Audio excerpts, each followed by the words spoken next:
तो मतदान में इस वक्त चुनावी रण का तीसरा ये चरण जारी है, जहां पर लगातार उत्तर प्रदेश की 10 लोकसभा सीटों पर मतदान जारी है। वहीं हमारे साथ हमारे दो संवाददाता इस वक्त जुड़े हुए हैं। बदायूं से हमारे साथ रितेश जुड़े हुए हैं और मैनपुरी से हमारे साथ जीत इस समय मौजूद हैं। उनसे बातचीत करते हैं कि क्या कुछ अभी तक वहां पर आप देख पा रहे हैं माहौल। जीत, मैनपुरी पर सबकी नजर जमी हुई है, सबकी नजर लगी हुई है, क्योंकि मैनपुरी यादवों का गढ़ है। आज वहां पर वोटिंग जारी है। सुबह 9 बजे तक अगर बात की जाए 12.18% मतदान हुआ है। अभी किस तरीके का माहौल वहां पर है? जी बिल्कुल, हम आपको बता दें कि मैनपुरी में शांतिपूर्वक मतदान चल रहा है। सभी केंद्रों पर पुलिस प्रशासन भी अलर्ट है। हर तरीके के यानी कोई भी अभी किसी तरीके की कोई समस्या नहीं आ रही है।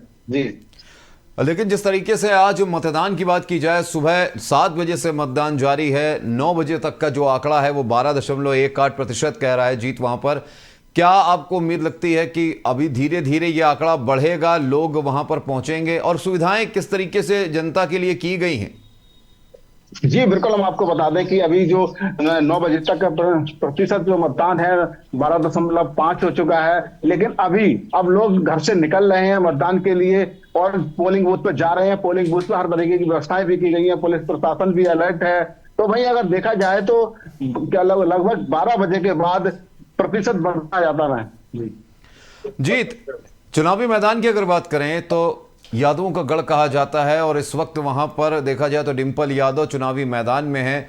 डिंपल यादव चुनावी मैदान में है, उनके साथ साथ देखा जाए तो वहां पर जयवीर सिंह जो कैबिनेट मिनिस्टर हैं वो इस वक्त चुनावी अखाड़े में मौजूद हैं। किस तरीके का माहौल आप देख पा रहे हैं? जयवीर सिंह के बड़े बड़े दावे हैं, साथ ही डिंपल यादव के भी बड़े बड़े दावे रहे हैं इस चुनावी मैदान में। जी बिल्कुल, मैं आपको बता दें जो सपा सपा प्रत्याशी डिंपल यादव मैनपुरी में है, तो वहीं भाजपा प्रत्याशी जो तो इस बीच इस वक्त की बड़ी खबर आई सामने, जहां पर मैनपुरी में मतदान करने पहुंचे अखिलेश यादव। तो इस वक्त की ये बड़ी खबर, जहां पर अखिलेश यादव पहुंचे मैनपुरी, पत्नी डिंपल के साथ मतदान करने पहुंचे अखिलेश यादव। अखिलेश के साथ उनकी बेटी अदिति यादव भी मौजूद। तो इस वक्त की ये बड़ी खबर मैनपुरी से, जहां पर अखिलेश यादव ने परिवार के साथ किया मतदान। मतदान करने के लिए पहुंचे अखिलेश यादव। इस वक्त की बड़ी खबर मैनपुरी से।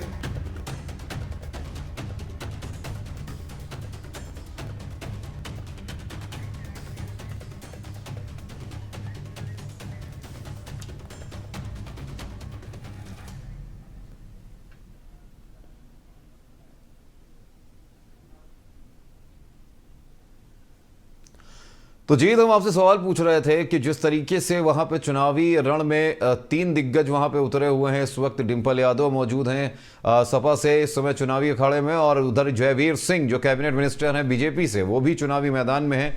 उसके साथ साथ अगर बीएसपी की बात की जाए तो दलित वोटर्स को साधने की कोशिश की है। इस बार क्या वहां पर माहौल देखने को मिल रहा है, अगर बात की जाए अभी तक जो वोटिंग हुई है उसके हिसाब से? जी, हम आपको बता दें बिल्कुल, जो सपा प्रत्याशी डिंपल यादव यहाँ पर मैदान उतरी हुई है। तो दूसरी तरफ आपको बता दें जो भारतीय जनता पार्टी के ठाकुर जयवीर सिंह प्रत्याशी मैनपुरी में उतरे हुए हैं, जो यहाँ से सदर विधायक भी हैं और कैबिनेट मंत्री भी हैं। तो अब बसपा की बात कर ली जाए, बसपा के जो है प्रत्याशी शिव प्रसाद यादव, वो भी मैदान में उतरे। तीनों लोग लगातार डोर टू डोर कैंपिंग कर रहे हैं। तो वहीं अगर भारतीय जनता पार्टी की बात की जाए तो ठाकुर जयवीर सिंह है मैनपुरी में जीत का दावा कर रहे हैं। तो दूसरी तरफ जो बसपा प्रत्याशी हैं शिव प्रसाद यादव, वो भी जीत का दावा कर रहे हैं। तो भाई जो सपा प्रत्याशी डिंपल यादव है, वो मैनपुरी के एक बाहुबल है, जो सबसे ज्यादा यहाँ पर यादव समाज है। तो कहीं ना कहीं देखने वाली बात यह होगी, जो यादव समाज है लगभग 4.5 लाख यादव है। तो अब जो मैनपुरी में जो है भाजपा प्रत्याशी है ठाकुर जयवीर सिंह, वो यहाँ पर सेंध लगाने का काम कर रहे हैं। लगातार वो जीत का दावा भी कर रहे हैं। तो कहीं ना कहीं देखने वाली बात यह होगी कि अब की बार जो मैनपुरी का जो किला 28 सालों का बताया जाता है, वो ढाने का काम करेंगे ठाकुर जयवीर सिंह। जी बिल्कुल, बदायूं की रुख कर लेते हैं। रितेश हमारे साथ मौजूद हैं। रितेश, बदायूं का इस वक्त जो परसेंटेज है, सुबह 9 बजे तक 12.89% वोटिंग हुई है। अभी वोटिंग के आंकड़े को देखते हुए क्या कुछ लग रहा है कि वहां पर, क्योंकि अगर बात की जाए चुनावी रण में जो वहां पे उस समय लोग मौजूद हैं चुनावी रण में। जो प्रत्याशी उतरे हैं उसमें दुर्विजय सिंह बीजेपी की तरफ से और शिवपाल सिंह यादव के बेटे। तो इस बीच बड़ी खबर, अब सवाल लेंगे बाद में। बदायूं से इस वक्त ये बड़ी खबर आ रही, जहां गांव के बाहर लगाया रोड नहीं तो वोट नहीं का इस वक्त ये खबर सामने आ रही है, जहां बदायूं में सुबह 9:30 बजे तक एक भी मतदाता ने वोट नहीं डाला। तो बदायूं से ये इस वक्त की बड़ी खबर, जहां पोलिंग बूथ पर पसरा सन्नाटा, नहीं पहुंच रहे मतदाता। तो बदायूं में चुनाव का बहिष्कार किया गया, यानी कि मतदान का बहिष्कार किया है। ग्रामीणों का आरोप, कागजों में है पक्की सड़क।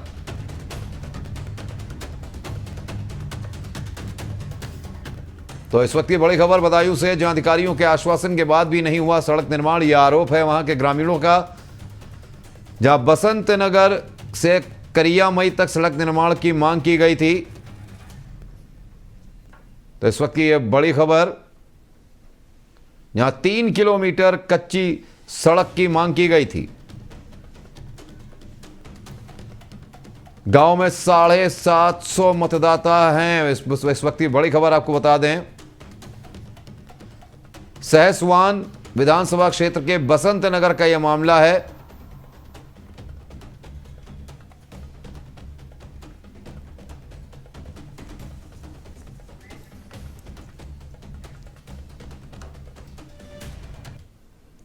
तो बिल्कुल बदायूं से हमारे साथ इस वक्त रितेश जुड़े हुए हैं। रितेश, इस बीच ये हम आपसे सवाल पूछ रहे थे, इस वक्त ये बड़ी खबर एक सामने निकल कर आ रही है, जहां पर बसंत नगर जो सहवास जो वहां पर है उसके सामने से ये खबर सामने आ रही है कि ग्रामीणों ने मतदान का बहिष्कार कर दिया। इस पर कोई जानकारी है आपके पास?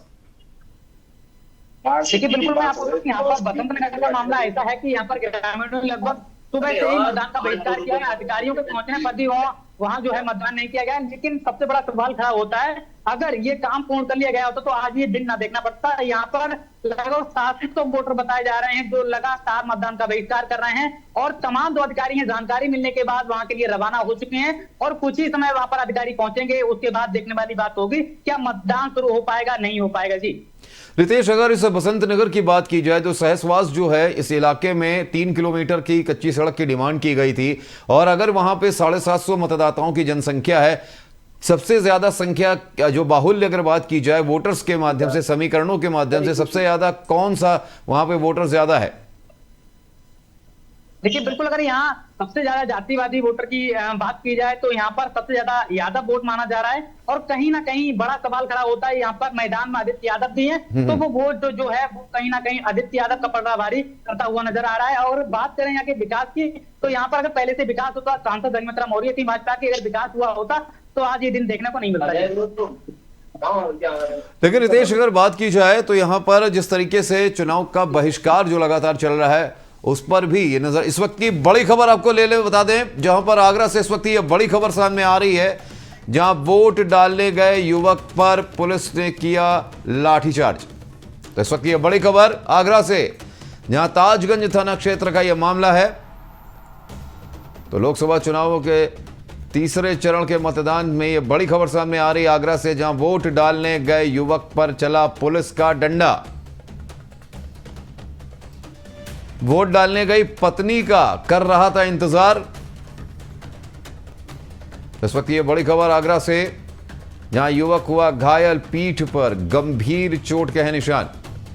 इस वक्त ये बड़ी खबर, जहां आगरा में एक युवक पर चला पुलिस का डंडा। पीड़ित का वीडियो सोशल मीडिया पर हुआ वायरल।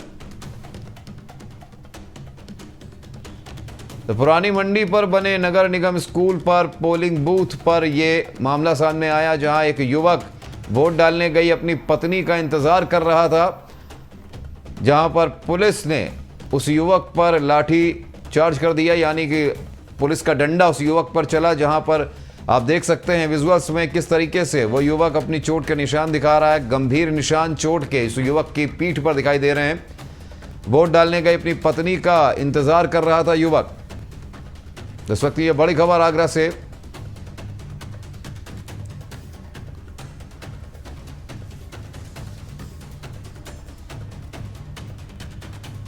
तो आज तीसरे चरण का ये महारण है, जहां पर हम बात करें तो हमारे साथ संवाददाता लाइव हमारे साथ जुड़े हुए हैं। मैनपुरी से जीत और बदायूं से रितेश हमारे साथ है। रितेश, हम आपसे सवाल कर रहे थे कि अगर बात की जाए, जैसे आपने बताया कि बसंत नगर में जो चुनाव का बहिष्कार हुआ है विकास कार्यों को लेकर हुआ, और सबसे ज़्यादा अगर बात की जाए जातिगत रूप से वहाँ यादव बाहुल्य वोटर्स ज़्यादा हैं वहाँ पर। ऐसे में शिवपाल यादव के जो बेटे आदित्य यादव वहाँ पर हैं, उनके लिए कहीं ना कहीं ये थोड़ा सा नुकसानदेह हो सकता है।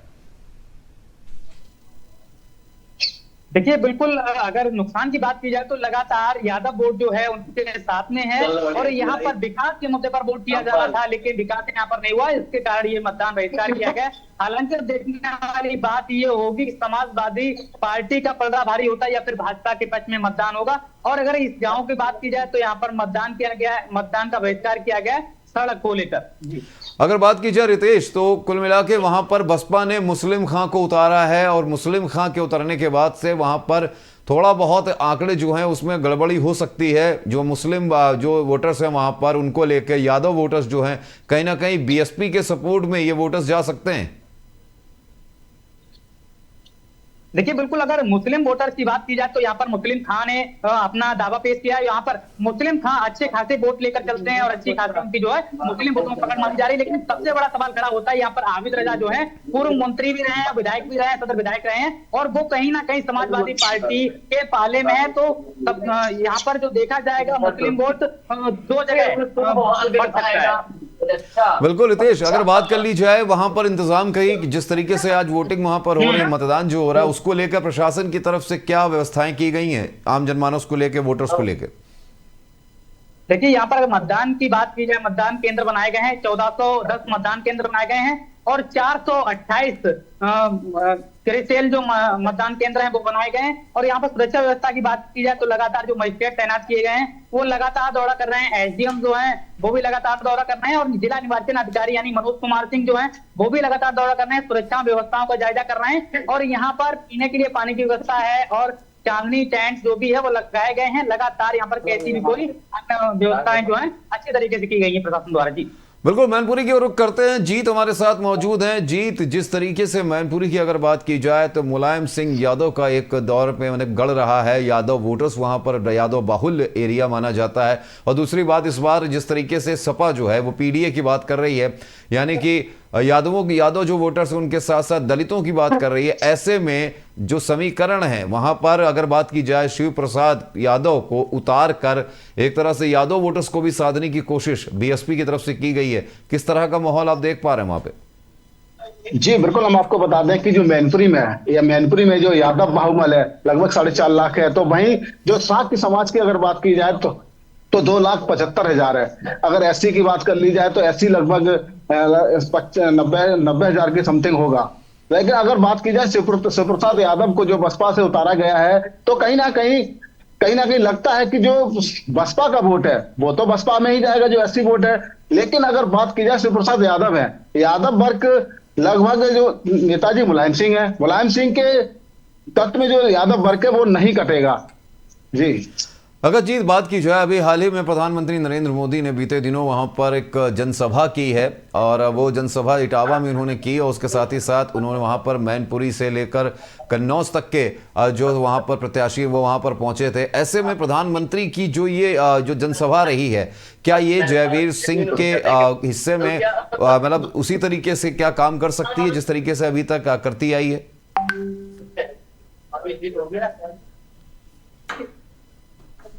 जी जीत जी, सवाल मेरा यह है कि पीएम मोदी ने अभी हाल ही में जनसभा की है। जनसभा के बाद कहते हैं कि जब भी प्रधानमंत्री नरेंद्र मोदी या सीएम योगी वहां पर जनसभाएं करते हैं तो आंकड़े एकदम से बदल जाते हैं। क्या जनसभा का, पीएम मोदी की जनसभा का कुछ असर वोटर्स के दिल पे पड़ेगा और जयवीर सिंह को इस बार भी फायदा होगा?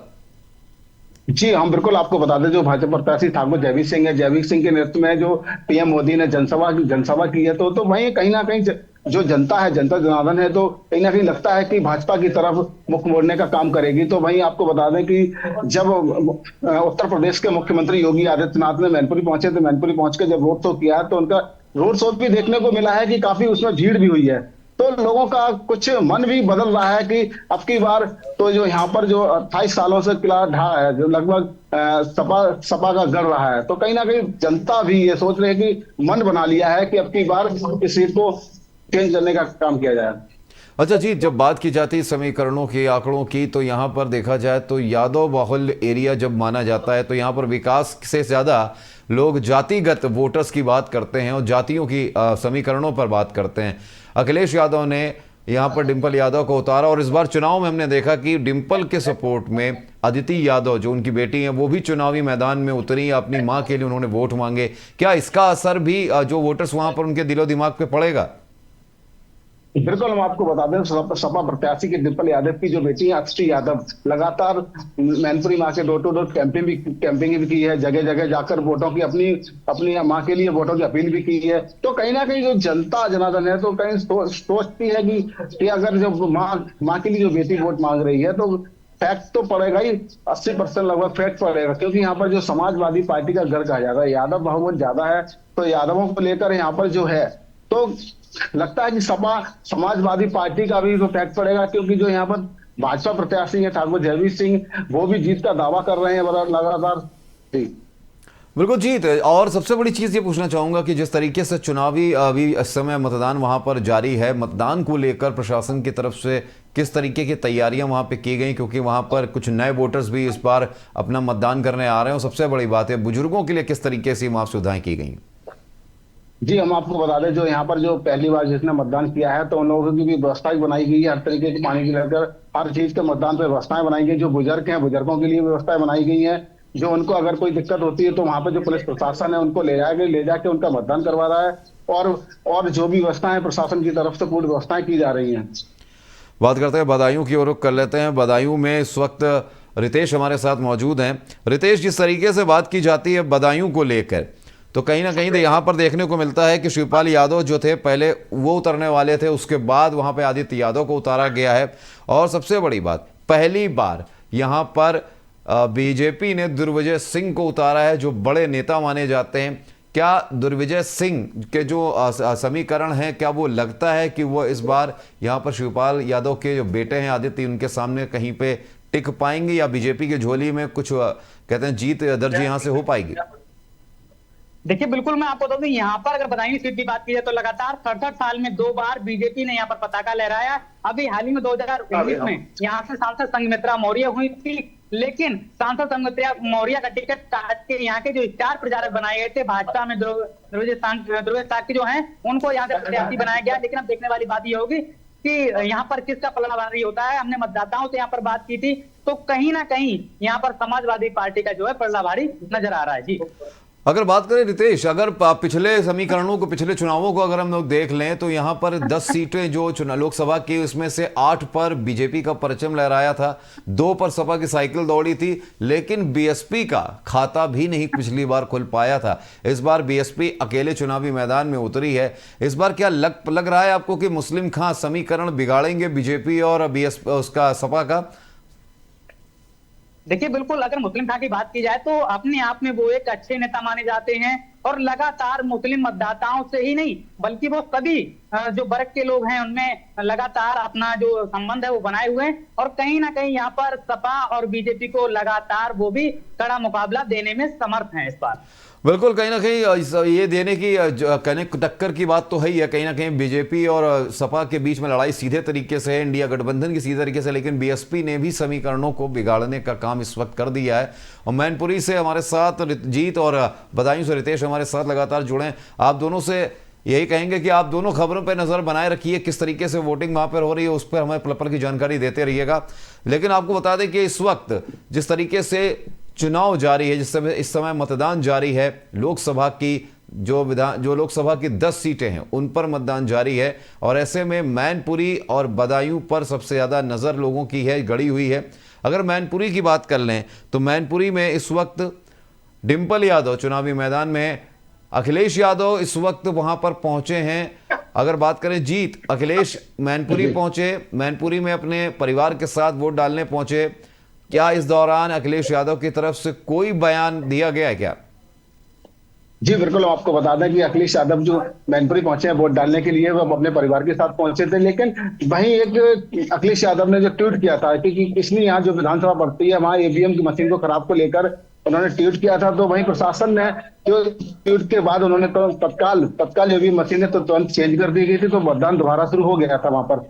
अभी तक ऐसी कोई वो सूचना नहीं है जिस तरीके की कोई ईवीएम मशीन या कोई गड़बड़ी कर रही हो। जी बिल्कुल, इस समय कहीं ना कहीं अखिलेश यादव वहां पर पहुंचेंगे, लेकिन अभी तक कोई वहां पर अभी रिएक्शन नहीं आया। लेकिन सामने जिस तरीके से बदायूं में अगर बात की जाए रितेश, जिस तरीके से अभी एक गांव में वहां पर बहिष्कार हुआ है, और हमने देखा कि पिछले 2 चरणों में लगातार इस तरीके की तस्वीरें सामने आई जहां पर विकास कार्यों को लेकर गांव के लोगों ने बहिष्कार किया है। ऐसे में जो प्रशासनिक अधिकारी हैं, क्या अभी तक कोई खबर सामने अपडेट आई आपके पास कि वहां पर जाकर लोगों से मिलकर मामला को सुलझाया गया, या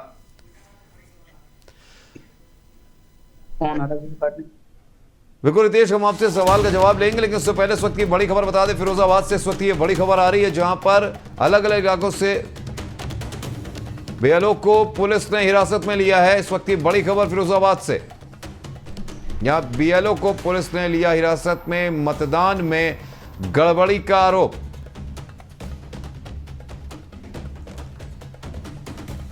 तो संजय सिंह नाम के बीएलओ को पुलिस ने पकड़ा। इस वक्त ये बड़ी खबर सामने आ रही है,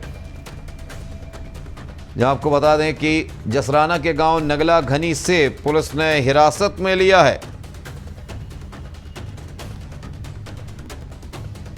तो मतदान में गड़बड़ी करने का बीएलओ पर है आरोप।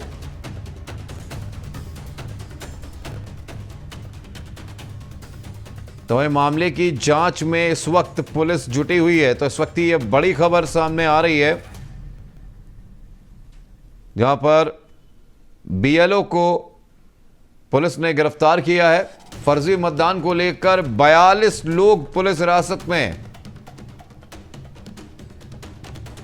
अलग अलग इलाकों से कई लोग हिरासत में लिए गए हैं। फर्जी मतदान को लेकर ये मामला सामने आया, जहां बीएलओ को पुलिस ने हिरासत में लिया है। तो संजय सिंह नाम के बीएलओ को पुलिस ने पकड़ा है।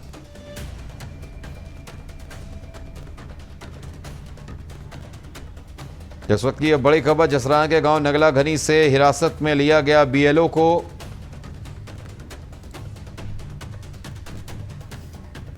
तो मतदान में गड़बड़ी कर रहा है आरोप।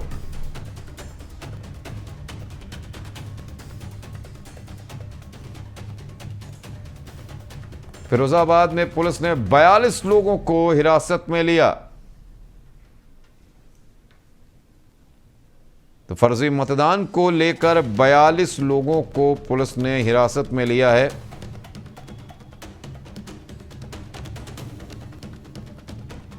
तो इस वक्त की ये बड़ी खबर,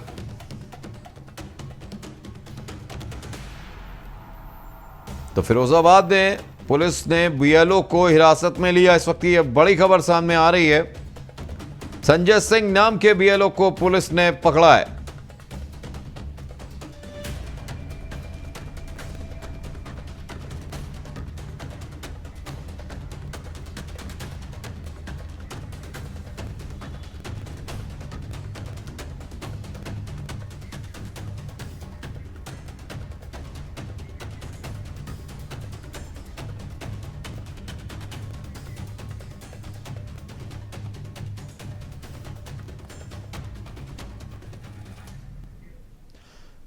तो इस वक्त ये बड़ी खबर आपको दिखा रहे हैं, जहां पर ये तस्वीरें हम आपको दिखा रहे हैं आज तीसरे चरण के मतदान की, जहां पर इटावा पहुंचे थे अखिलेश यादव अपनी पत्नी डिंपल और बेटी अदिति यादव के साथ, जहां पर परिवार के साथ अखिलेश यादव ने पहुंचकर वहां मतदान किया।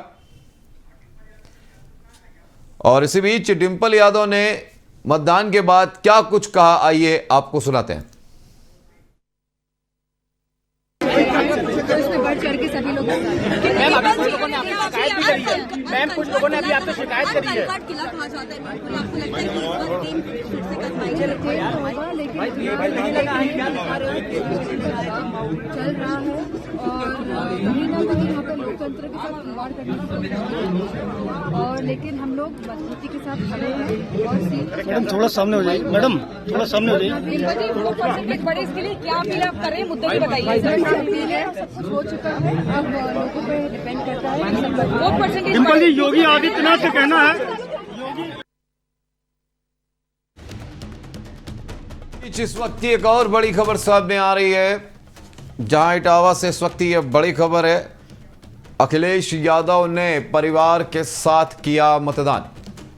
इटावा से इस वक्त ये बड़ी खबर, जहां आज तीसरे चरण के मतदान जारी हैं और वहीं अखिलेश यादव ने परिवार के साथ वहां पर मतदान किया। पत्नी डिंपल के साथ मतदान करने पहुंचे अखिलेश यादव, साथ में अखिलेश यादव की बेटी अदिति यादव भी रही मौजूद। इस वक्त ये बड़ी खबर इटावा से।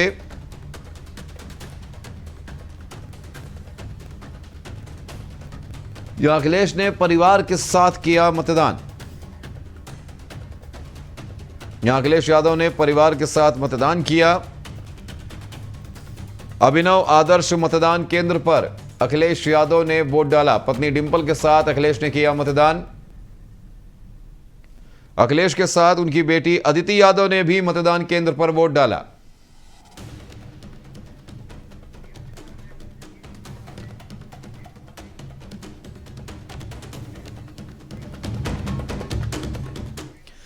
तो हमारे साथ लगातार हम मैनपुरी से हमारे संवाददाता जीत हमारे साथ जुड़े हैं। जीत, अखिलेश यादव आज डिंपल यादव और अदिति यादव यानी परिवार के साथ जब वोट डालने के लिए पहुंचे हैं, तो वहां पर डिंपल यादव ने एक छोटा सा देखा जाए तो आरोप भी लगाया है कहीं ना कहीं चुनावों के लेके कि जिस तरीके से यहां पर अभी तक शिकायतें उनको कुछ मिली हैं। उधर अखिलेश यादव ने भी प्रेस वार्ता की। प्रेस वार्ता के दौरान अखिलेश यादव ने भी कहा, बीजेपी पर आरोप लगाया कि भीषण गर्मी में बीजेपी चुनाव करा रही है, वोटिंग करा रही है। कुछ महीनों पहले ये वोट पड़ सकते थे।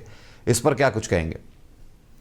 जी, हम आपको बता दें, बिल्कुल बिल्कुल सही बात है। जो यहाँ पर जो भीषण गर्मी भी पड़ रही है, लोग भी परेशान हो रहे हैं गर्मी से। गर्मी को लेकर प्रशासन की तरफ से ऐसी कोई व्यवस्था नहीं है। जिस तरीके से और भी जो पोलिंग है, खुले में भी पोलिंग है बनी हुई है, तो कहीं ना कहीं देखने वाली बात तो ये होगी जो राष्ट्रीय अध्यक्ष अखिलेश यादव ने कहा है। तो जो चुनाव है, चुनाव तरीके से होगा। तो अब कहीं ना कहीं प्रशासन की तरफ से जो और भी, लेकिन पोलिंगों पे अगर आप जाएंगे तो देखेंगे तो वहां पानी की व्यवस्था बनाई रखी है लोगों के लिए, और भी जो व्यवस्थाएं हैं पूरी तरीके से व्यवस्थाएं बना रखी है। जी बिल्कुल, हमारे साथ जीत जुड़े रहिएगा और लगातार पल पल की खबर हम आपसे अपडेट लेते रहेंगे। तो आपको बता दें कि इस समय मतदान जारी है, तीसरे चरण का ये महारण जारी है, जहां पर अखिलेश यादव वहां पहुंचे थे और साथ ही साथ हम आपको लगातार तस्वीरें यहां पर दिखा रहे हैं जहां पर आज मतदान जारी है।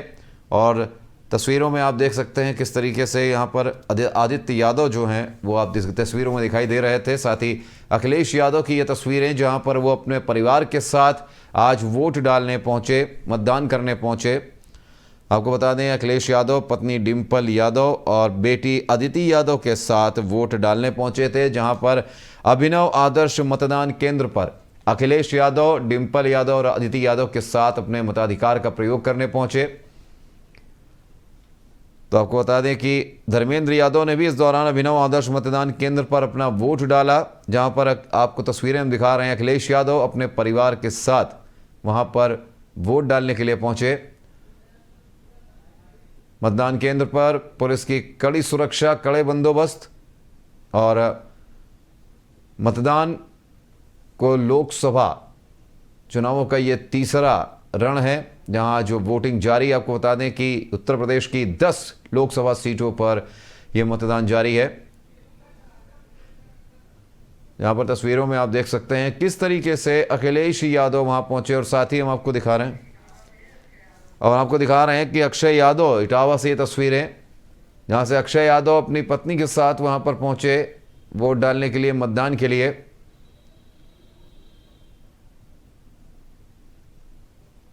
तो आज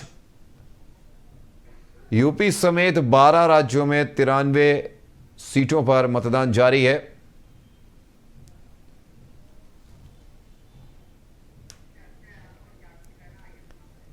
और आइए इस दौरान अक्षय यादव ने क्या कुछ कहा मतदान करने के बाद, वो आपको सुनाते हैं।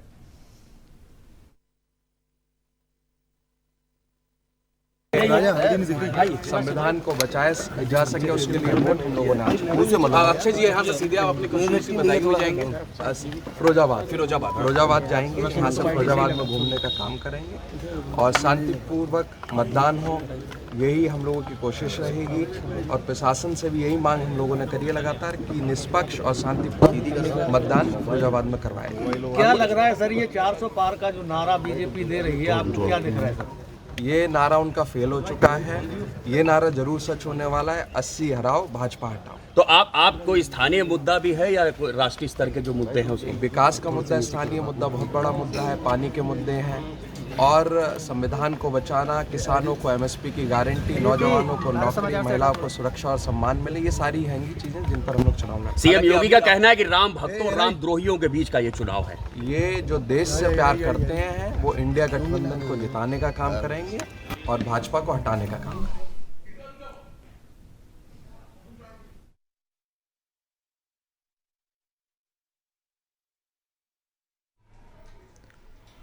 तो इस वक्त की बड़ी खबर आपको बता रहे, लगातार हम आपको बता रहे लोकसभा चुनाव का 2024 का ये चुनावी रण जारी है। तीसरा चरण ये आज चल रहा है जहां पर वोटिंग हो रही है। अक्षय यादव की तस्वीरें आप देख रहे हैं, वो वहां पर पहुंचे हैं वोट डालने के लिए अपनी पत्नी के साथ। और साथ ही आपको बता दें कि इटावा में अखिलेश यादव ने भी आज अपने मताधिकार का प्रयोग किया। पत्नी डिंपल और अदिति के साथ पहुंचे थे अखिलेश यादव।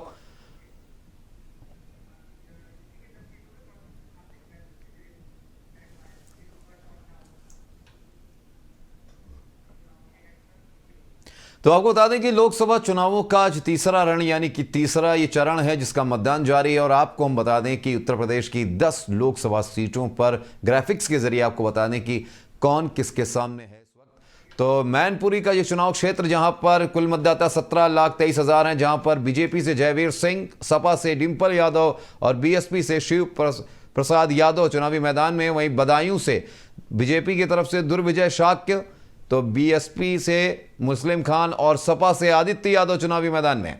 वहीं एटा की बात करें तो बीजेपी से राजवीर सिंह, सपा से देवेश शाक्य और बीएसपी से मोहम्मद इरफान चुनावी मैदान में हैं। वहीं आगरा चुनावी क्षेत्र से बीजेपी से एसपी सिंह बघेल के सामने सपा से सुरेश चंद्र करदम और बीएसपी से पूजा अमरोही चुनावी मैदान में। फिरोजाबाद की बात करें तो बीजेपी से ठाकुर विश्वदीप सिंह के सामने सपा से अक्षय यादव और बीएसपी से चौधरी बशीर चुनावी मैदान में है। वहीं आंवला से बीजेपी की तरफ से धर्मेंद्र कश्यप, तो सपा से नीरज मौर्य और बीएसपी से आबिद अली चुनावी मैदान में ताल ठोक रहे हैं। वहीं बरेली की अगर बात करें तो यहां बीजेपी से छत्रपाल सिंह गंगवा और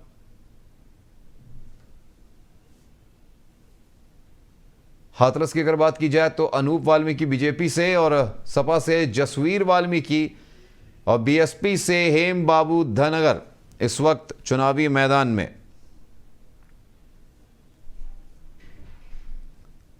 तो संभल से बीजेपी से परमेश्वर लाल सैनी के सामने सपा से जियाउर रहमान बर्क चुनावी मैदान में। फतेहपुर से बीजेपी के राजकुमार चहर, सपा से रामनाथ सिकरवार और बीएसपी से राम निवास शर्मा चुनावी मैदान में। तो यूपी की 8 सीटों पर कहां कितने मतदाता ये भी आपको बता दें ग्राफिक्स के जरिए। जहां पुरुष मतदाताओं की संख्या फिरोजाबाद में 9,64,395, वहीं महिलाओं मतदाता की संख्या आपको बता दें ये आगरा का आंकड़ा है जहां पुरुष मतदाता 10,57,617, महिला 8,79,975। तो फतेहपुर में 9,40,752 पुरुष मतदाता, महिला मतदाता 77। एटा में मतदाताओं की संख्या की बात करें तो 8,78,000 के लगभग मतदाता हैं। वहीं महिला मतदाता 7,42,000। कुल मतदाताओं की संख्या 16,21,295। हाथरस में यही आंकड़ा 10,09,746 पुरुष और 8,54,512 महिला मतदाता हैं। आंवला में पुरुष मतदाताओं की संख्या 9,77,335, तो 8,81,813 महिला मतदाता हैं। वहीं बरेली में 9,79,741 पुरुष, तो 17,831 महिला मतदाता हैं। बदायूं में 1,27,197 तो महिला मतदाता 8,64,283।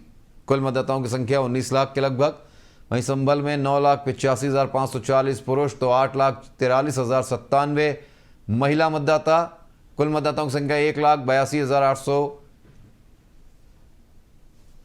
मैनपुरी में पुरुष मतदाताओं की संख्या 9,40,000, महिला मतदाताओं की संख्या 7,89,000 के लगभग है।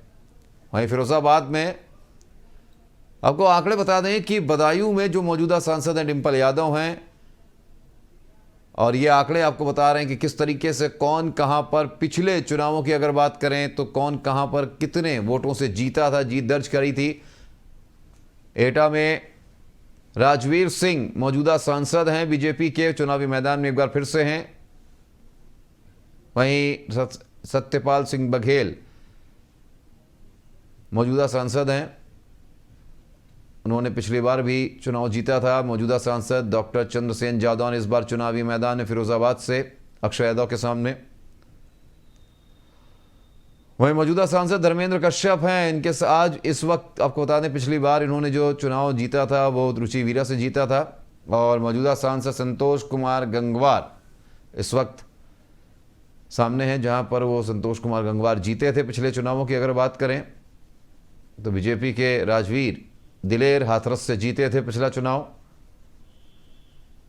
और संभल में डॉक्टर शफीकुर रहमान बर्क चुनावी मैदान में थे, जो जीते थे। इस बार जियाउर रहमान बर्क चुनावी मैदान में, उनके पोते।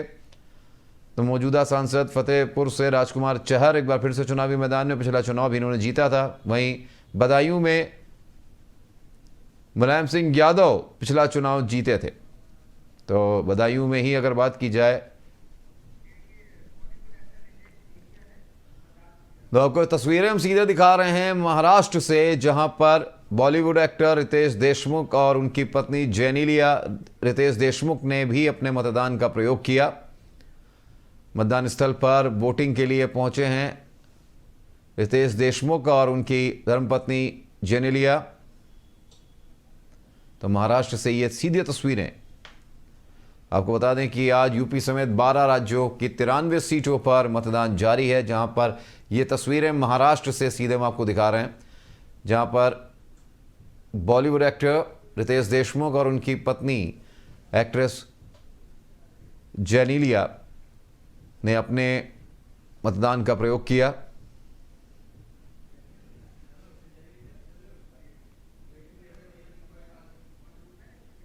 तो आपको बता दें कि लगातार शासन और प्रशासन के सभी आला अधिकारी जो है वो भी मतदान की अपील कर रहे हैं। आपने भी देखा कि पुलिस प्रशासन के आला अधिकारी जो थे वहां पर वोटिंग की अपील करते नजर आए। और ये तस्वीरें हम आपको दिखा रहे हैं मतदान स्थल पर किस तरीके से महिला वोटर्स जो है वो बढ़ चढ़ कर हिस्सा ले रही हैं। घूंघट की आड़ में वहां महिलाएं पहुंची हैं और उसके साथ साथ उन्होंने एक संदेश देने की कोशिश की है। और साथ ही साथ आप ये तस्वीरें लगातार देख रहे हैं जहां पर आम हो या खास सभी लोग अपने मतदान का प्रयोग करने पहुंच रहे हैं। तस्वीरें अक्षय यादव की आप देख सकते हैं, अपनी पत्नी के साथ वो भी चुनाव के लिए मतदान का प्रयोग करने आज पहुंचे।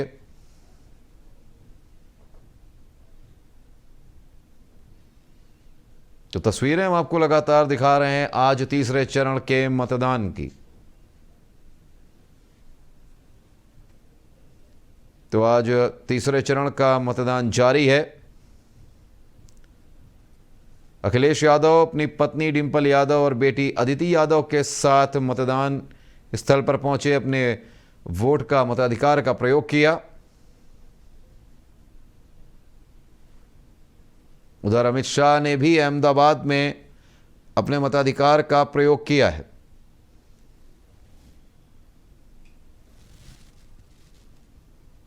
तो ये सीधे तस्वीरें हम आपको दिखा रहे हैं जहां पर अहमदाबाद से,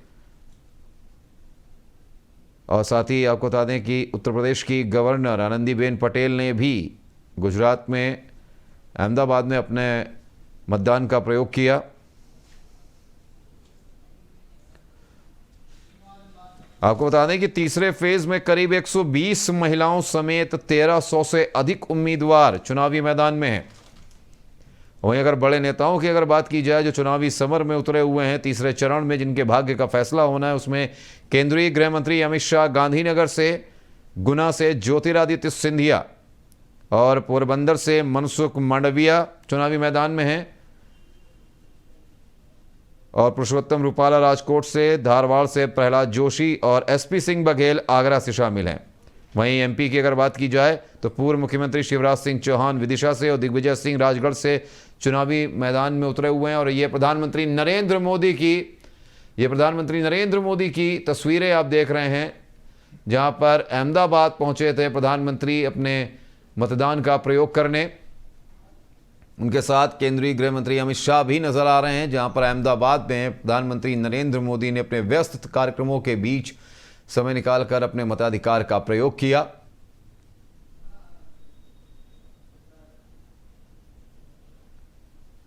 तो प्रधानमंत्री नरेंद्र मोदी पहुंचे अहमदाबाद और अपने मताधिकार का प्रयोग किया। और ये मध्य प्रदेश के पूर्व मुख्यमंत्री शिवराज सिंह चौहान भी वहां मतदान के लिए पहुंचे। आपको बता दें कि मध्य प्रदेश के पूर्व मुख्यमंत्री शिवराज सिंह चौहान विदिशा से लोकसभा चुनाव में इस मैदान में उतरे हुए हैं, इस समर में उतरे हुए हैं और अब ताल ठोक रहे हैं चुनावी मैदान में। तो विदिशा से पूर्व मुख्यमंत्री मध्य प्रदेश के शिवराज सिंह चौहान भी लोकसभा चुनाव में ताल ठोक रहे हैं और तीसरे चरण का ये मतदान, जहां पर वो भी अपने परिवार के साथ वोट डालने के लिए मतदान केंद्र पर पहुंचे। तो लगातार आज तीसरे चरण के मतदान की ये तस्वीरें हम आपको दिखा रहे हैं, जहां खास हो या आम सभी वहां पर अपने मताधिकार का प्रयोग करने पहुंचे हैं और आम जनमानस को ये संदेश दिया कि पहले मतदान फिर जलपान, यानी कि लोकसभा चुनाव ये जो है या ये देश का महापर्व है और इसमें हम सभी को शरीक होना है। तो तस्वीरें आप देख रहे हैं मध्य प्रदेश के पूर्व मुख्यमंत्री शिवराज सिंह चौहान की, जो अपने परिवार के साथ मताधिकार का प्रयोग करने पहुंचे।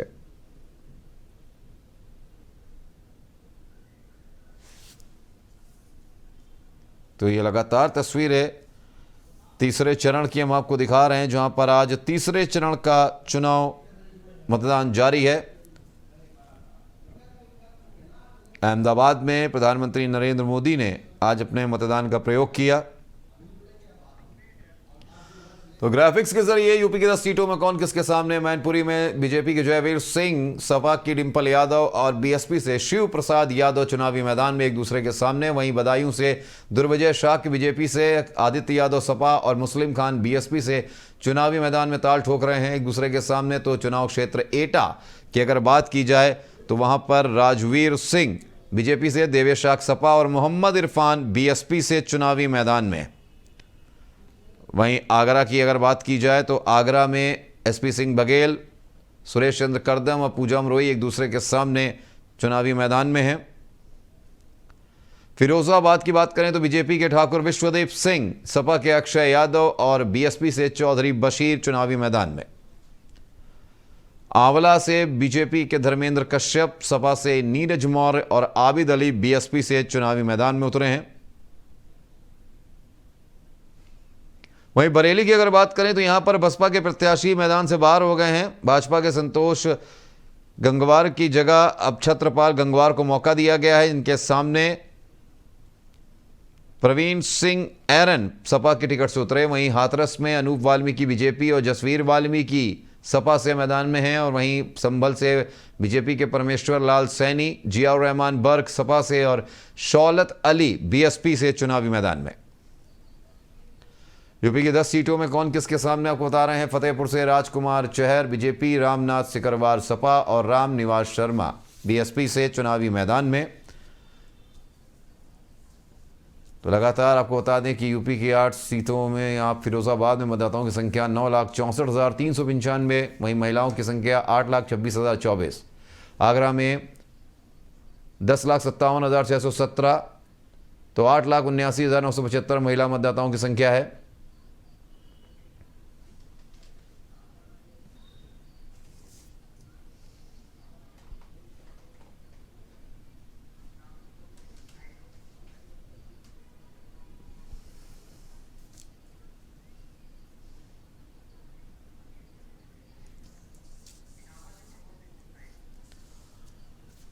तो आपको बता दें कि आज लोकसभा चुनावों का ये तीसरा चरण जारी है, जहां पर मतदान लगातार सुबह 7 बजे से जारी है।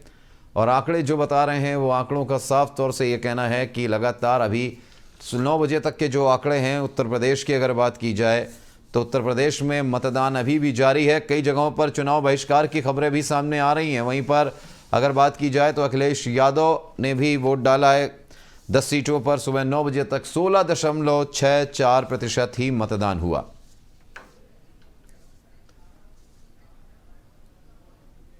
और इस बीच इटावा से हमारे साथ हमारे संवाददाता प्रमोद दीक्षित हमारे साथ लाइव जुड़ गए हैं।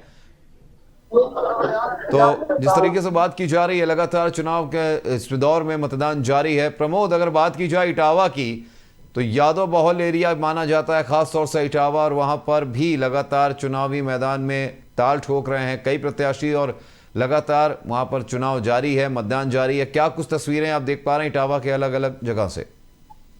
जी बिल्कुल, जिस तरीके से आज तीसरे चरण में जो मैनपुरी का जो लोकसभा क्षेत्र है, इटावा केशव नगर जो विधानसभा क्षेत्र में आता है, सैपई, और उसको सैपई में सपा का गढ़ माना जाता है। और उसी को देखते हुए आज 6:58 पे ही यहाँ पर सबसे पहले जो सैपई परिवार के जो प्रोफेसर रामगोपाल जो महासचिव समाजवादी पार्टी के हैं, उन्होंने आकर के यहाँ पर अपना 7 बजे का अपना मतदान किया। उनके बाद में यहाँ के जो ग्राम प्रधान है जो रामफल जो वाल्मीकि हैं, उन्होंने भी अपना मतदान किया। और अभी कुछ ही क्षण पहले अखिलेश यादव और सपा प्रत्याशी डिंपल यादव और अपनी छोटी पुत्री अदिति यादव के साथ में आकर के उन्होंने अपना मतदान किया। उनका साफ तौर पर यह कहना है कि 80 की जो उत्तर प्रदेश की 80 सीटें हैं, उसको 80 सीटों में सपा ही जीतेगी। जिस तरीके से उन्होंने बीजेपी पे दाव रखते हुए उन्होंने बीजेपी को बताया है कि राम राम कहने वाले तो हर कोई कहता है, हम भी बचपन से ही लेकर के हम सभी से राम राम करते हुए आ रहे हैं।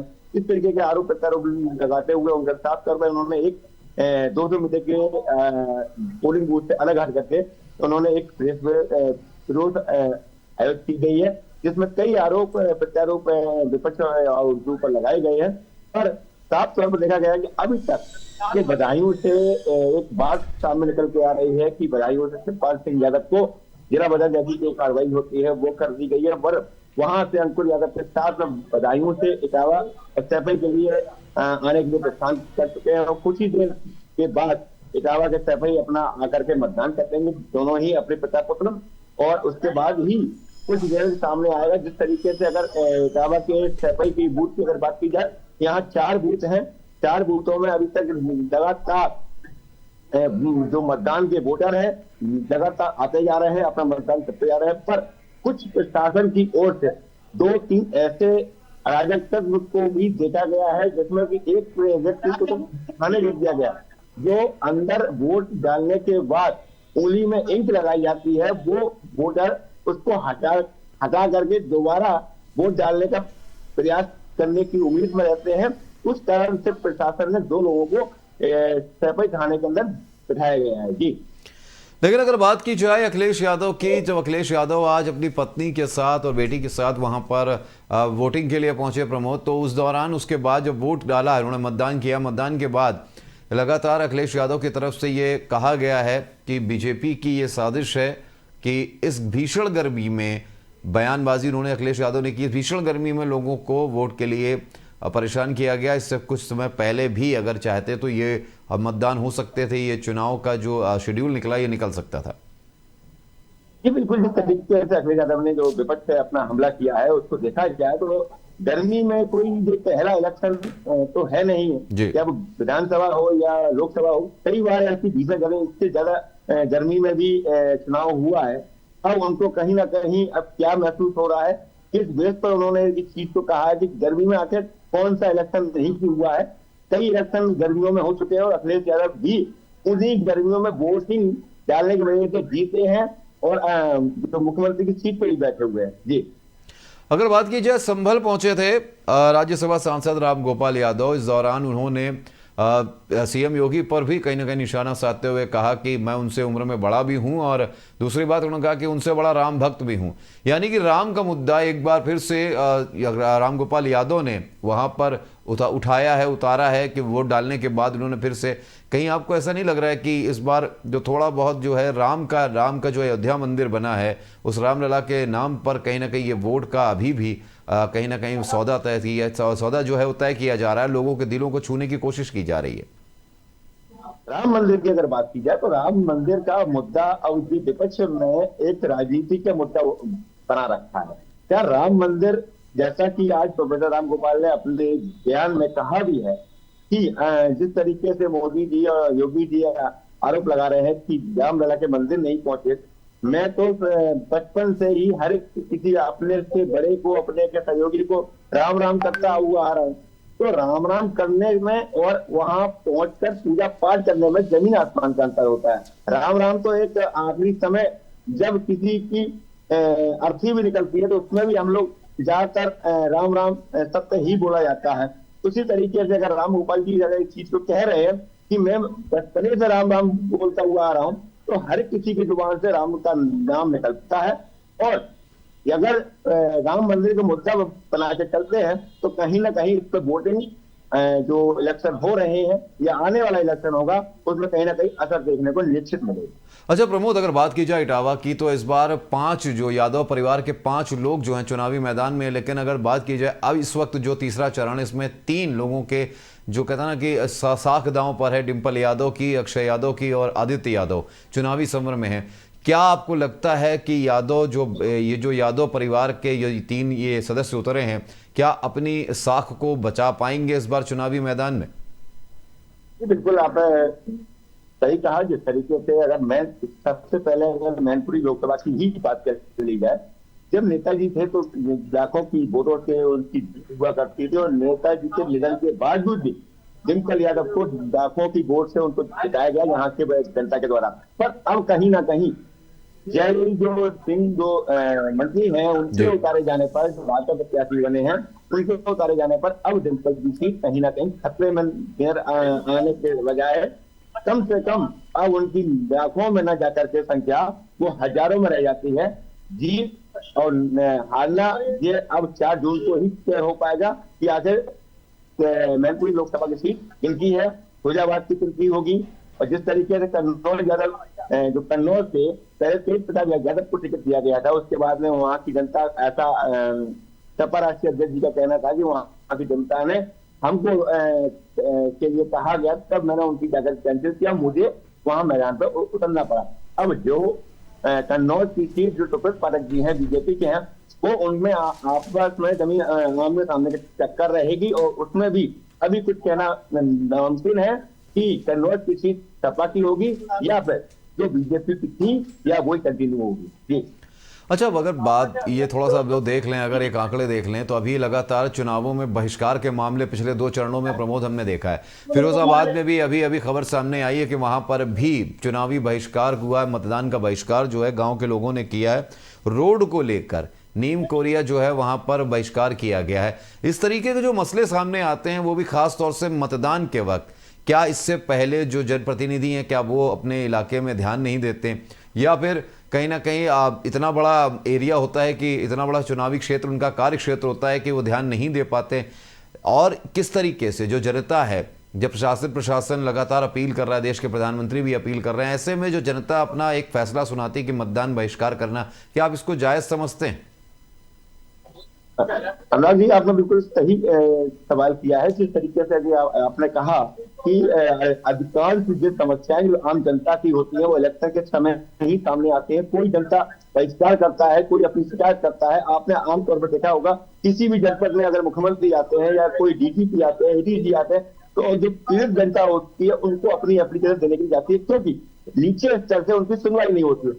उसी कैटेगरी में आते हैं जो जनपदीय के नेता हैं, वो आते हैं क्योंकि वो इलेक्शन जब उनको जनता जिता देती है तो वो नेता जनता के बीच में पहुंचना भूल जाते हैं और अपने परिवार में रहते हैं। और यही समस्या बनती है जब इलेक्शन आता है, तब जब उनके पास विपक्ष के नेता हो या उनके सत्ता पक्ष के नेता हो, जब उनके पास वोट मांगने जाते हैं तब वो ही जनता उनसे अपनी फरियाद रखती है कि आपके कार्यकाल में हमारी रोड का आपने वादा किया था और आज तक वो रोड नहीं बनी है, या हमारा ये काम नहीं हुआ है, या हमारा ये काम नहीं हुआ है। इस तरीके की शिकायतें आमतौर पर इलेक्शन में देखी जाती है। अच्छा, अगर फिरोजाबाद सीट की हम बात कर लें, फिरोजाबाद की बात करें, अक्षय यादव वहां पर चुनावी मैदान में है, लेकिन बीएसपी ने जिस तरीके से वहां पर दांव खेला है, बीएसपी भी कहीं ना कहीं झटका दे सकती है सपा को। अगर बात के त्रिकोणीय मुकाबला है, ठाकुर विश्वदीप सिंह वहां पर मौजूद हैं, ऐसे में आपको लगता है कि जिस तरीके का समीकरण जो बीएसपी अलग से दांव खेल रही है, अगर हम दांव की बात कर लें तो चाहे वो मैनपुरी सीट हो, मैनपुरी में उन्होंने एक यादव कार्ड खेल दिया शिव प्रसाद यादव को, जहां पर यादव वोटर्स को तोड़ने की कोशिश की गई है, उसी तरीके से फिरोजाबाद में भी त्रिकोणीय संघर्ष देखने को मिल रहा है। बीएसपी की जो राह है, क्या वो बीजेपी और खास तौर से सपा के लिए थोड़ा बहुत नुकसान पहुंचा सकती है? जी बिल्कुल, जिस तरीके से वहाँ पर फैजाबाद में जो सपा प्रत्याशी पाए गए हैं, बीजेपी प्रत्याशी भी है, और जिसको देखते हुए वहाँ का जो प्रचार प्रसार की अगर बात की जाए तो स्वाभाविक है कि तीनों प्रत्याशियों में आमने सामने टक्कर है और अभी कुछ कहा नहीं जा सकता है, क्योंकि ये बात सही है कि तीनों को मिलाकर के अगर बात की जाए फैजाबाद सीट की तो कहीं ना कहीं अब सपा की सीट खतरे में दिखाई वहां से दे रही है। जिस तरीके से अगर मैनपुरी की अगर बात की जाए तो समाजवादी पार्टी की सीट तो एक बार सुरक्षित हो सकती है, पर जो लाखों की संख्या में जो उनकी जीत होती जाएगी वो अब हजारों में रह जाएगी। जी। अच्छा, अगर हम बदायूं की थोड़ा सा बात कर ले, बदायूं की तरफ भी अगर बात कर ले तो वहाँ शिवपाल के बेटे जो आदित्य यादव इस समय चुनावी मैदान में है, और यादव परिवार की वहाँ पर भी जो साख है वो दांव पर लगी हुई है, प्रमोद। और ऐसे में पहले शिवपाल का नाम सामने आना, उसके बाद तुरंत उसके बाद की युवाओं की मांग है, युवाओं को नज़र में रखते हुए आदित्य को टिकट देना, ये समीकरण क्या जो विरासत है, क्या ये जो आदित्य हैं, जो युवा हैं, ये युवा वर्ग अपने जो पूर्वज हैं, या अगर बाप दादा चाचा की अगर बात करें तो क्या इनकी जो विरासत है, क्या इसको ये सुचारू रूप से चला पाएंगे, संभाल पाएंगे वहां पर? अनुराग जी, जिस तरीके से अगर आपने अभी बात की है कि पहले शिवपाल सिंह यादव वो वहां से खड़े हुए थे, फिर उसके बाद में उनकी युवाओं की आवाज आई थी, तब उसके बाद में अंकुर यादव को खड़ा किया गया। और अभी आपको जानकारी भी होगी कि अभी अंकुर यादव की कुछ अश्लील फोटो के साथ उसका वीडियो भी वायरल हुआ है, फोटो वायरल हुआ है, उस तरीके के आरोप प्रत्यारोप लगते हैं और ये सारी चीजें उनको कहीं ना कहीं नुकसान भी पहुंचा सकती हैं। क्योंकि जिस तरीके से अभी 2 दिन पूर्व देश के उप प्रधानमंत्री मोदी जी और उत्तर प्रदेश के मुख्यमंत्री योगी आदित्यनाथ जी यहाँ इटावा पहुंचे थे और उन्होंने साफ तौर पर कहा था अगर अखिलेश परिवार में अगर 80 परिवार के सदस्य होते तो उत्तर प्रदेश की 80 सीटों पर उनका परिवार के सदस्य ही आज प्रत्याशी बने होते। तो कहीं ना कहीं परिवारवाद तो है। जिस तरीके से अभी यहाँ पर कचेरे भाई है अंशुल यादव, उनको कहीं भी किसी भी क्षेत्र में उनको मौका नहीं दिया जा रहा है, या वो विधायकी का हो या वो सांसद का हो, बस वो उनको जिला पंचायत एक अध्यक्ष बने हुए हैं, उनको कहीं मौका नहीं दिया जा रहा है। कई बार उन्होंने आपस में थोड़ा सा खटास पैदा हुई थी, पर कुल मिलाकर के ये है कि परिवार है तो परिवार की अगर बात की जाए तो परिवार में एक हो जाते हैं। अब रही बात जिस तरीके से अभी शिवपाल सिंह यादव ने कहा था जसवंत नगर विधानसभा में कि भारतीय जनता पार्टी को अच्छे बहुत बड़े मार्जिन से जिताना है, तो कहीं ना कहीं जो जुबान बदलने वाली बात कही जा सकती है, पर इसको उनकी दिल की भावना भी तो हो सकती है।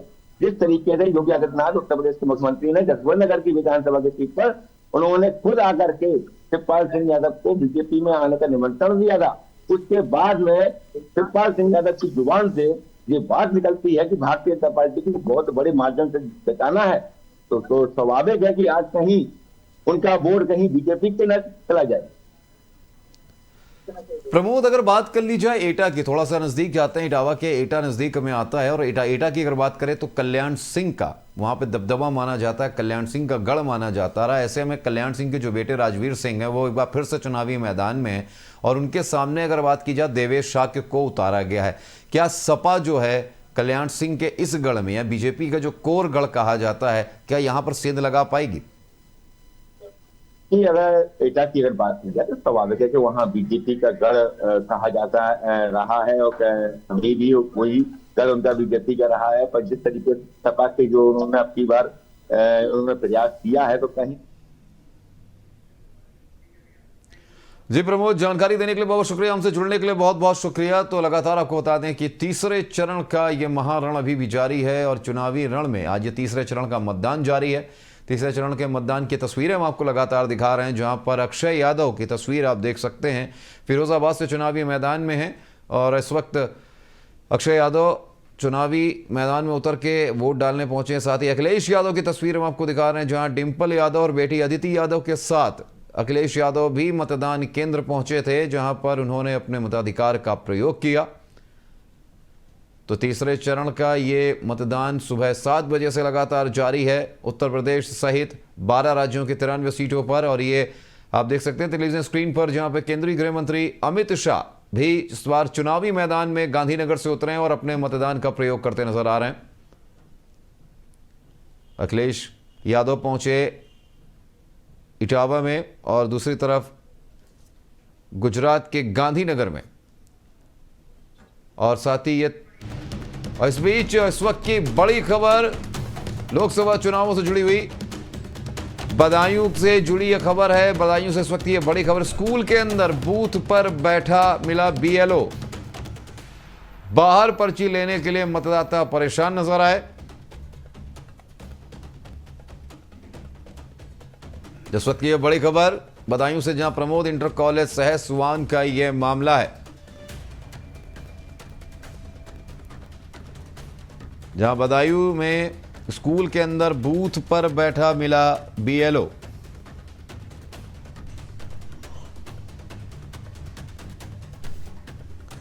तो इस वक्त ये बड़ी खबर बदायूं से, जहां बाहर पर्ची लेने के लिए मतदाता दिखे परेशान। प्रमोद इंटर कॉलेज सहस सुवान का यह मामला। तो इस वक्त की ये बड़ी खबर बदायूं से, स्कूल के अंदर बूथ पर बैठा मिला BLO।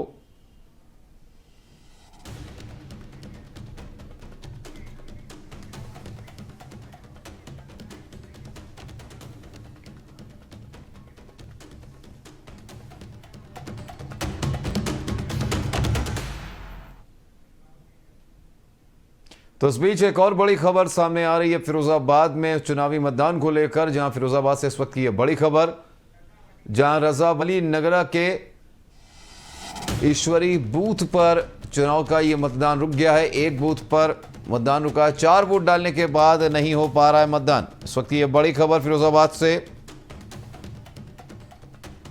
जहां 997 वोटर्स में से सिर्फ 4 ही कर पाए मतदान। फिरोजाबाद से इस वक्त ये बड़ी खबर, जहां रजावली के नगला ईश्वरी बूथ पर रुका मतदान।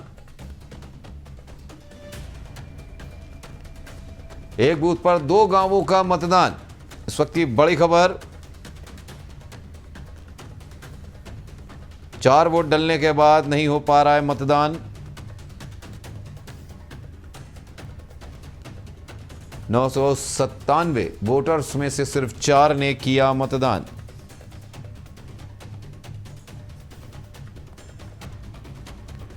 तो इस वक्त की बड़ी खबर फिरोजाबाद से, जहां रजावली के नगला ईश्वरी बूथ पर रुका मतदान। एक बूथ पर 2 गांवों का मतदान। 4 वोट डलने के बाद नहीं हो पा रहा मतदान। 997 वोटर्स में से सिर्फ 4 ने किया मतदान।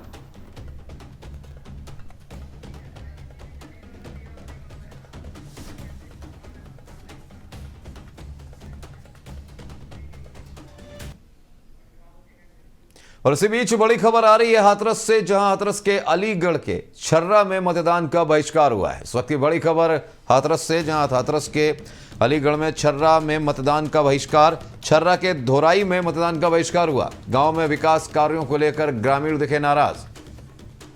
इस वक्त की बड़ी खबर अलीगढ़ से, जहां हाथरस लोकसभा क्षेत्र के छर्रा में मतदान का बहिष्कार। छर्रा विधानसभा क्षेत्र के धोराई में मतदान का बहिष्कार। छर्रा विधानसभा क्षेत्र के धोराई में मतदान का हुआ बहिष्कार। गांव में विकास कार्य नहीं होने से ग्रामीणों में नाराजगी। इस वक्त की बड़ी खबर अलीगढ़ से, जहां हाथरस लोकसभा क्षेत्र के छर्रा में मतदान का बहिष्कार। छर्रा विधानसभा क्षेत्र में के धोराई में मतदान का बहिष्कार किया गया। गांव में विकास कार्य नहीं होने से ग्रामीणों में नाराजगी।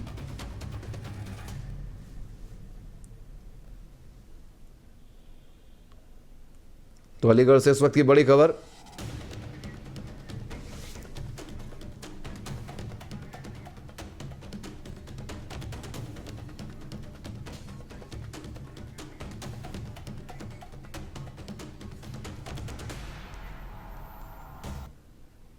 तो इस बीच बड़ी खबर आ रही है संभल से, जहां पर संभल में मतदान के बीच में बूथ नंबर 369 की ईवीएम 15 मिनट के लिए हुई खराब। इस वक्त की बड़ी खबर संभल से, जहां मशीन में पर्ची फंसने से बंद हुई मशीन।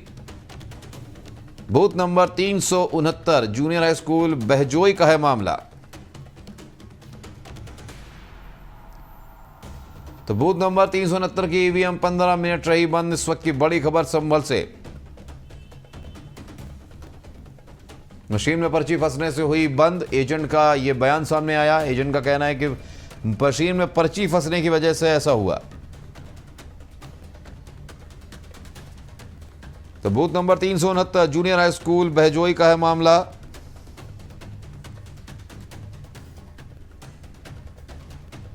बूथ नंबर 369 की ईवीएम 15 मिनट के लिए बंद।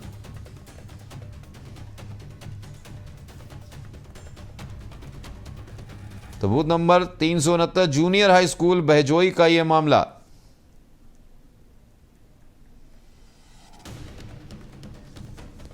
इस वक्त की बड़ी खबर संभल से, जहां बूथ नंबर 369 की ईवीएम 15 मिनट रही बंद।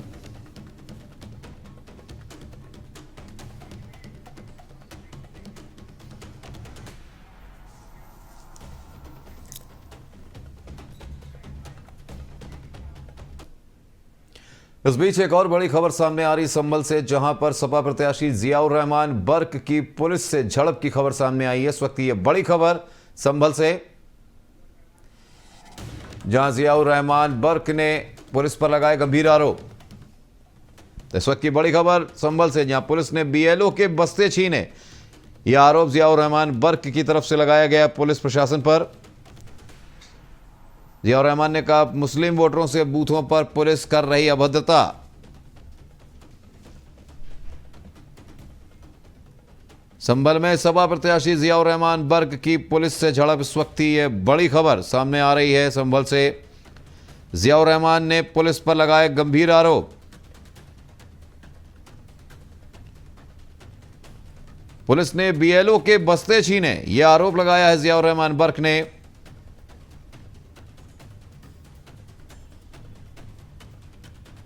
साथ ही जियाउर रहमान ने कहा, मुस्लिम वोटरों से बूथों पर पुलिस कर रही है अभद्रता। संभल में सपा प्रत्याशी जियाउर रहमान बर्क से पुलिस की झड़प हुई है। आपको बता दें, जियाउर रहमान ने पुलिस पर गंभीर आरोप लगाए हैं।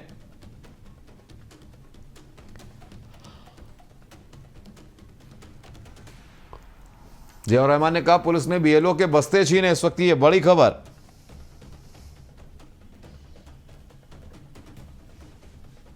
जियाउर रहमान ने कहा, पुलिस मुस्लिम वोटरों से बूथों पर कर रही है अभद्रता।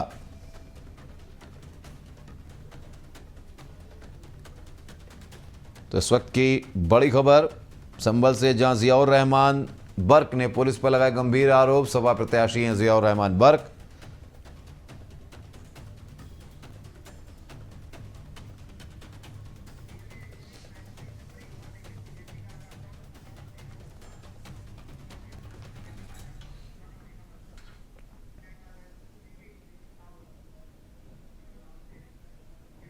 इस बीच बड़ी खबर आ रही है मैनपुरी से, जहां पर बीजेपी कार्यकर्ताओं ने सपा के बीएलओ का बस्ता फेंका है। इस वक्त की बड़ी खबर आपको बता दें, जहां पर भाजपा और सपा के कार्यकर्ताओं में हुई नोकझोंक।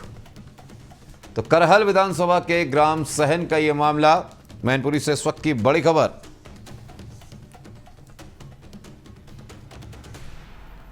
बस्ता फेंकते हुए वीडियो सोशल मीडिया पर हुआ वायरल। इस वक्त की बड़ी खबर,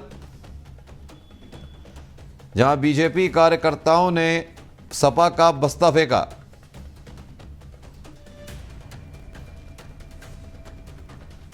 भाजपा और सपा कार्यकर्ताओं में हुई नोकझोंक।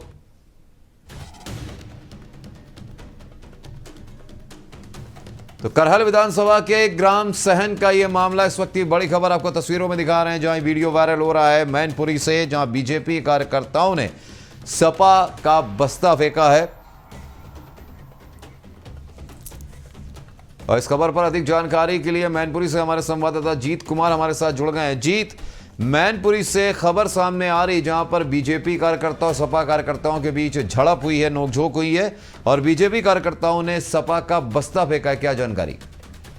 हम आपको बता दें कि जब सुबह ग्राम विधानसभा करहल विधानसभा में ग्राम सहन है, सहन में जब समाजवादी पार्टी के कार्यकर्ता वहां पर जब अपना बस्ता लगाने गए हैं तो बूथ अध्यक्ष जो होता है वहीं जब बस्ता लगा रहा था तो भारतीय जनता पार्टी के कुछ कार्यकर्ता आए तो उनमें आपस में नोकझोंक हुई। नोकझोंक को लेकर समाजवादी पार्टी का बस्ता उठा के फेंक दिया गया है। तो वहीं जब मामला को संज्ञान में लिया गया है तो वहीं अखिलेश यादव जो राष्ट्रीय अध्यक्ष हैं उन्होंने ट्वीट करके भी प्रशासन को जताया है, लेकिन अब फिलहाल वहां पर मामला शांत कर दिया गया है, उनका बस्ता भी लगा दिया गया है।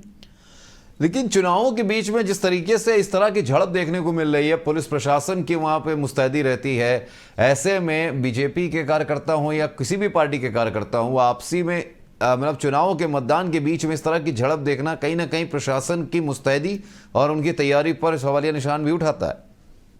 जी बिल्कुल, हम आपको बता दें जो करहल विधानसभा है, करहल विधानसभा के ग्राम सहन का मामला है पूरा।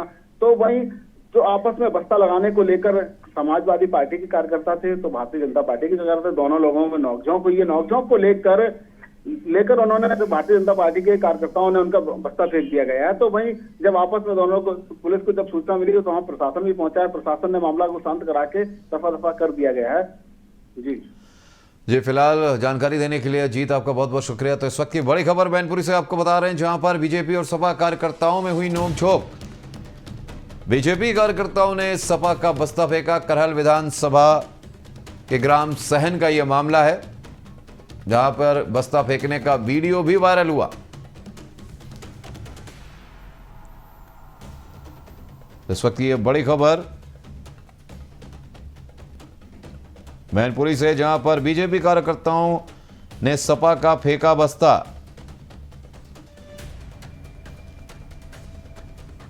बसपा और सपा के कार्यकर्ताओं में हुई नोकझोंक। करहल विधानसभा के ग्राम सहन का है यह मामला।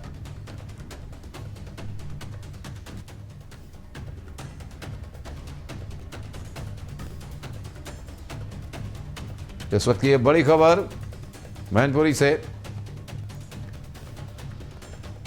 जहां बीजेपी कार्यकर्ताओं ने सपा का फेंका बस्ता।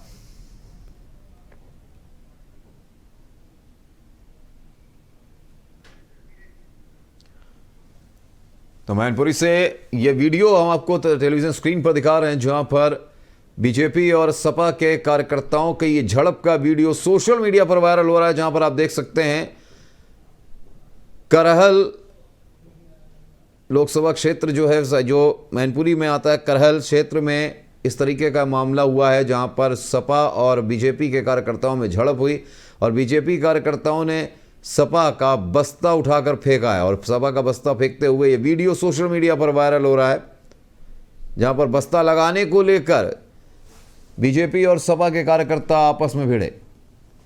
तो बीजेपी कार्यकर्ताओं ने सपा का बस्ता फेंका है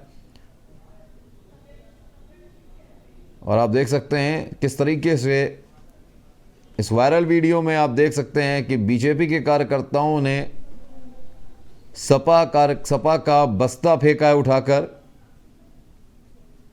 मैनपुरी से ये खबर सामने आ रही है, जहां पर मैनपुरी में आपको बता दें कि डिंपल यादव सपा से चुनावी मैदान में हैं, वहीं बीजेपी से जयवीर सिंह भी चुनावी मैदान में हैं। और इस बीच आज मतदान जारी और मतदान के बीच में ये सोशल मीडिया पर वीडियो वायरल हो रहा है, जहां पर बीजेपी और सपा के कार्यकर्ता आपस में भिड़ गए, जहां बीजेपी के कार्यकर्ताओं ने सपा का बस्ता उठाकर फेंका है। तो आप देख सकते हैं इस वायरल वीडियो की तस्वीरें हम आपको दिखा रहे हैं यहां पर।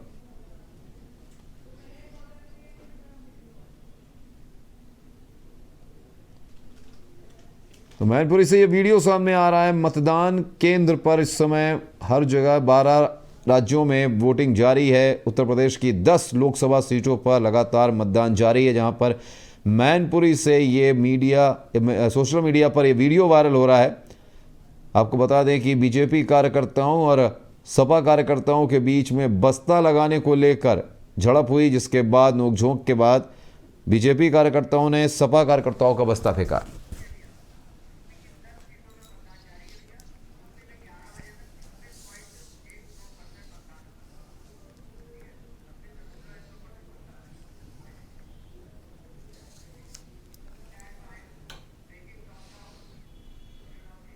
और उस बीच खबर सामने आ रही, उत्तर प्रदेश की 10 लोकसभा सीटों पर हुए मतदान प्रतिशत को 11 बजे तक मतदान प्रतिशत की यह खबर, जहां 26.12% उत्तर प्रदेश की 10 लोकसभा सीटों पर मतदान हुआ है। यहां पर लगातार हम आपको बता रहे हैं 11 बजे तक की अगर बात की जाए तो 11 बजे तक यूपी में 26.12% वोटिंग हुई है।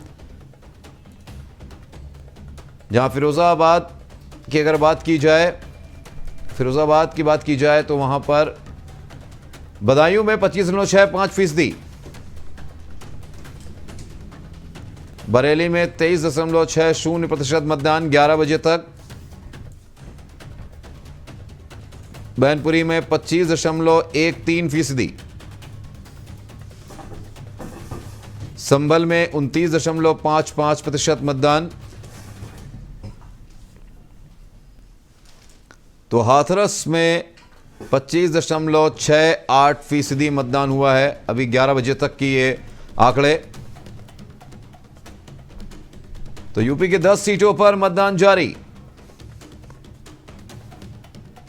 11 बजे तक उत्तर प्रदेश में 26.12% मतदान।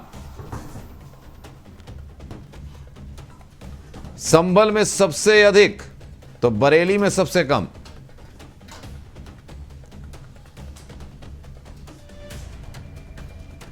आगरा में 25.88% मतदान,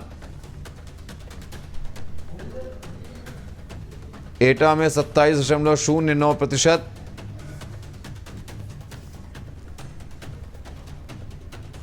तो आंवला में 25.88% मतदान हुआ है। फतेहपुर सीकरी की अगर बात की जाए तो 27.41% मतदान, फिरोजाबाद में 27.52%। 11 बजे तक के ये आंकड़े।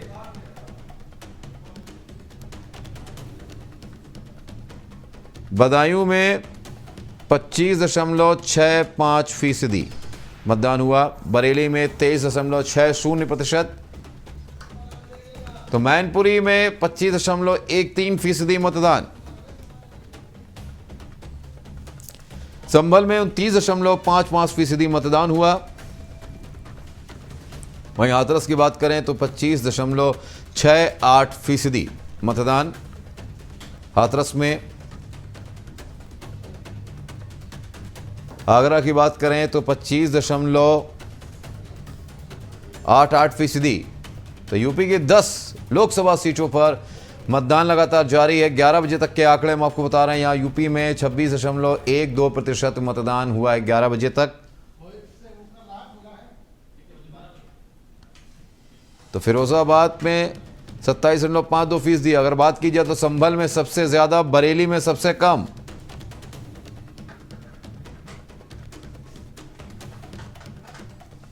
तो आगरा में 25.88% और एटा में 27.09% मतदान। आंवला में 25.88% मतदान हुआ है। तो फतेहपुर सीकरी की अगर बात करें तो 27.41% मतदान। वही बदायूं में 25.65% मतदान हुआ है। तो 11 बजे तक का ये हम आपको आंकड़े बता रहे हैं, जहां पर उत्तर प्रदेश में 26.12% मतदान की खबर सामने आई है।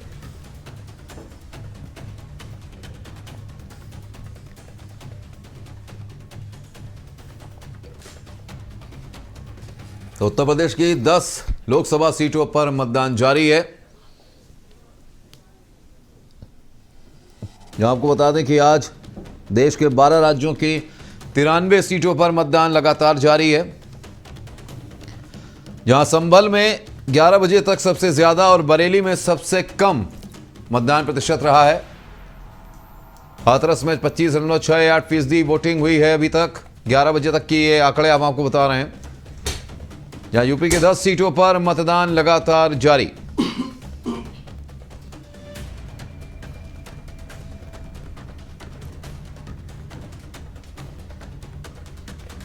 तो यूपी में 11 बजे तक 26.12% मतदान। जहां संभल में सबसे अधिक तो बरेली में सबसे कम मतदान हुआ है। आगरा में 25.88% मतदान।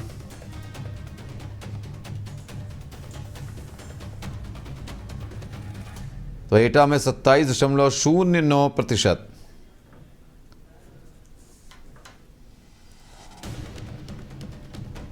आंवला में 25.88% मतदान।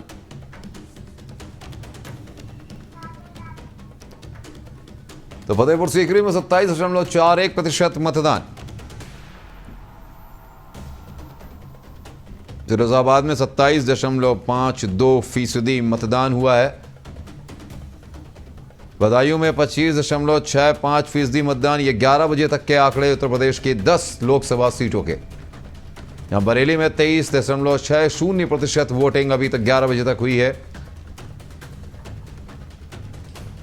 मैनपुरी में 25.13% मतदान।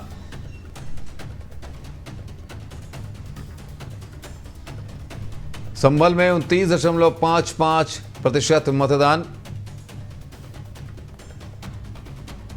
हाथरस में 25.68% मतदान। तो इस वक्त की ये बड़ी खबर आपको बता रहे हैं, 11 बजे तक उत्तर प्रदेश में 26.12% मतदान हुआ है। यूपी के 10 सीटों पर लगातार मतदान जारी।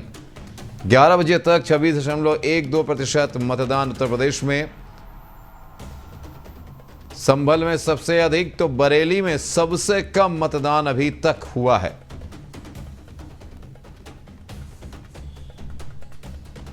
आगरा में 25.88% मतदान। तो एटा में 27.09% वोटिंग की खबर। वहीं आंवला में 25.88% मतदान। फतेहपुर सीकरी की बात करें तो 27.41% वोटिंग। फिरोजाबाद में 27.52% मतदान की खबर। 11 बजे तक के आंकड़े उत्तर प्रदेश की 10 लोकसभा सीटों की, जहां बदायूं में 25.65% मतदान की खबर।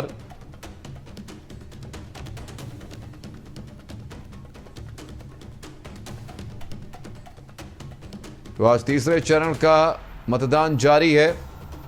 मैनपुरी में 25.13% मतदान। 11 बजे तक के ये आंकड़े उत्तर प्रदेश में 26.12% मतदान 11 बजे तक हुआ, जिसमें संभल में 29.55% मतदान। हाथरस में 25.68%।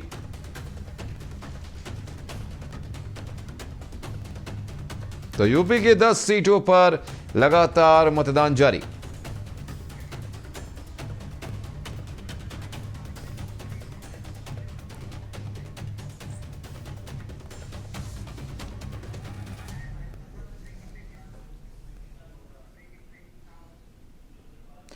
और उस बीच बड़ी खबर आ रही है संभल से, जहां पर ओवरी गांव में ग्रामीणों की झड़प पुलिस से हुई। इस वक्त की बड़ी खबर संभल से। पुलिस पर मतदाताओं के साथ मारपीट करने का आरोप भी लगाया गया। इस वक्त की बड़ी खबर संभल से, जहां संभल के ओवरी गांव में मुस्लिम मतदाताओं की पुलिस से हुई झड़प। पुलिस पर मतदाताओं से मारपीट करने का आरोप। झड़प के बाद एक बुजुर्ग मतदाता हुआ बेहोश। तो संभल से इस वक्त की यह बड़ी खबर, जहां संभल लोकसभा की असमोली विधानसभा का है यह मामला। संभल के ओवरी गांव में मुस्लिम मतदाताओं की पुलिस से झड़प हुई है। तस्वीरें आप देख सकते हैं किस तरह से एक बुजुर्ग मतदाता वहां पर बेहोश हो गया, जहां पुलिस पर मतदाताओं से मारपीट करने का आरोप लगाया गया है। झड़प के बाद एक बुजुर्ग मतदाता हुआ बेहोश।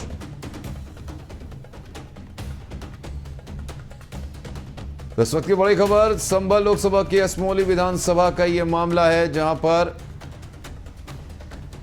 पुलिस के साथ मुस्लिम मतदाताओं की झड़प की खबर सामने आ रही है।